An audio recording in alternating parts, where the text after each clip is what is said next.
I am Lorraine McCall, and I was born in Bountiful, Utah, 93 years ago, 1923. Well, when I was 15, moved from Bountiful to Salt Lake City, and one night, my Aunt May came with her brother-in-law, Vern Acey, and Don McCall. And I met him that night. I thought he was arrogant.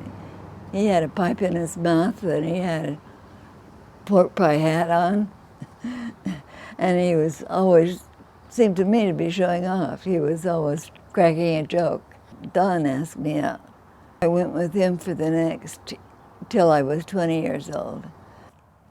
I had red hair in those days, very red. And he said to me one night, "I don't know how I'm going to tell my mother that I'm going with a redhead." That made me very angry. I stomped in the house. And the next day he came out with his car painted blue for my eyes and the wheels painted orange for my hair to try and make things up with me. He was always pulling jokes like that. So he sent me an airplane ticket to come down. He was going in the service. The Second World War was going on then. I went down there and he said that he was going to be gone a long time, we better get married. So we went to Tijuana, Mexico. The ceremony was nice. The policeman led us from the hotel down to the hall where they married people, and they did it all in Spanish, but we were treated like celebrities. One of my dearest memories is that of Vanport. It's not dear, but it was shocking. My father, who said, would he come up there and join the firm with him and his son? I was 25 years old, and my husband was 27, and we had 2 children, 1 4 and 1 2, 2 little boys. And when we got this call from my father, we rented the house that we'd just bought and went up there immediately. It was in May of 1948. It wasn't very sharp as far as I knew, but so I spent most of my time there with my little kids. But when I was home, the children played on the grass in front of our house, and they seemed to enjoy that, and I felt they were safe there. They were a little worried about the river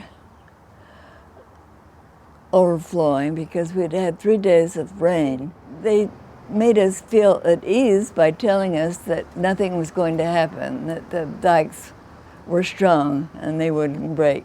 We'd be all right.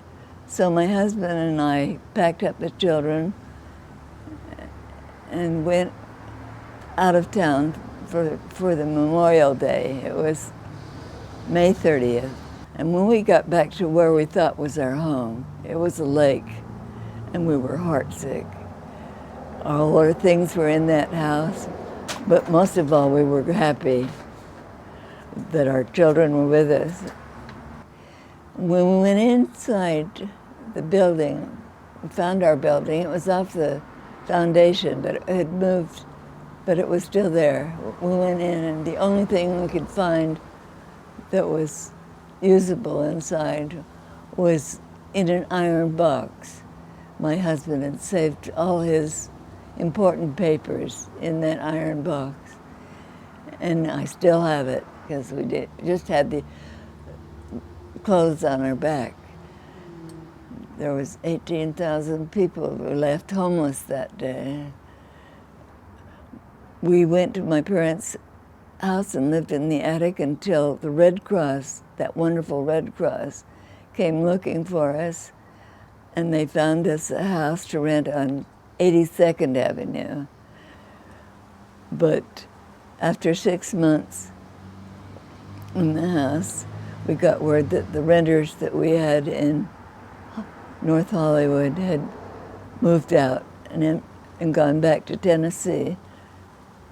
and that was an invitation for us to get back to our home to look after it. We used to visit a lot because my relatives were there, and I used to always go down to Vanport to look, see what had happened. And now there is a park there and a racetrack.